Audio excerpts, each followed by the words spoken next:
যাদের নামাজ পড়ার সময় দুনিয়াবি চিন্তা মনে আসে বা নামাজে অমনোযোগী তৈরি হয়, তারা ভিডিওটি শেষ পর্যন্ত দেখার অনুরোধ রইল।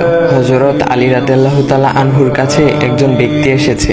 তখন লোকটা বলল, হুজুর, আমার নামাজে মন বসে না। নামাজে দাঁড়ালে আমার দুনিয়াবি নানা চিন্তা আসে। হুজুর, আমার এই নামাজ কি আল্লাহ তাআলা কবুল করবেন? তখন হযরত আলী রাদিয়াল্লাহু তাআলা আনহা বলেছেন, না, তোমার নামাজ কবুল হবে না। তখন লোকটা মনে অনেক কষ্ট নিয়ে চলে যাচ্ছেন।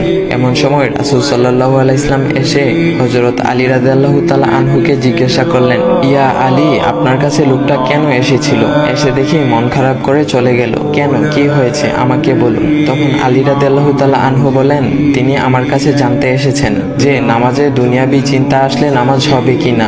আমি বলেছি, না, তোমার নামাজ কবুল হবে না। রাসূল সাল্লাল্লাহু আলাইহি ওয়াসাল্লাম তখন বলেন, ইয়া আলী, আপনাকে আমি একটা চাদর উপহার দিতে চাই, তবে একটা শর্ত আছে। আলী রাদিয়াল্লাহু তাআলা আনহু খুশি হয়ে বলেন, ইয়া রাসূলুল্লাহ, কি শর্ত তা বলুন, আমি আপনার সকল শর্ত মেনে নিব।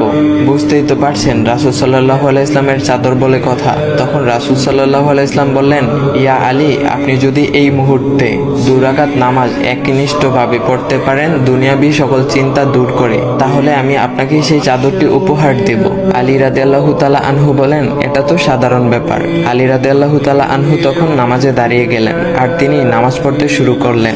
এমন সময় তার মনের মধ্যে শুধু ভাবনা চিন্তা আসতে শুরু করলো, আচ্ছা, আমাকে যে রাসূল সাল্লাল্লাহু আলাইহি ওয়াসাল্লাম যে চাদরটা দিবেন, সেটা কি ফাতিমার চাদর নাকি রাসূল সাল্লাল্লাহু আলাইহি ওয়াসাল্লামের? আচ্ছা, চাদরখানা দেখতে কেমন হবে?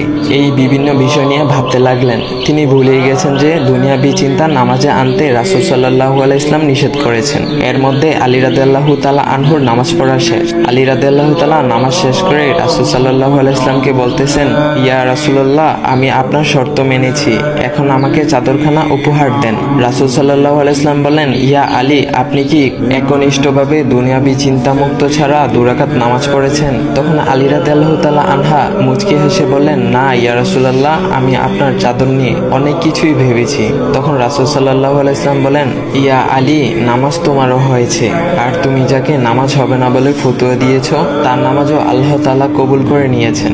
শোনো আলী, দুনিয়াবি চিন্তা দ্বারা নামাজ বাতিল হয় না, নামাজ মহান আল্লাহ তাআলা কবুল করে নেন। সকল ফরজ নিয়ম কানুন মেনে নামাজ পড়লে নামাজ হবে ইনশাল্লাহ। তবে আমাদের সকলের উচিত নামাজ আদায় করার সময় একমাত্র আল্লাহকে স্মরণ করে নামাজ আদায় করা। নামাজে দাঁড়ালে দুনিয়াবি চিন্তা মাথায় আসে, এটা শয়তানের একটা ফাঁদ।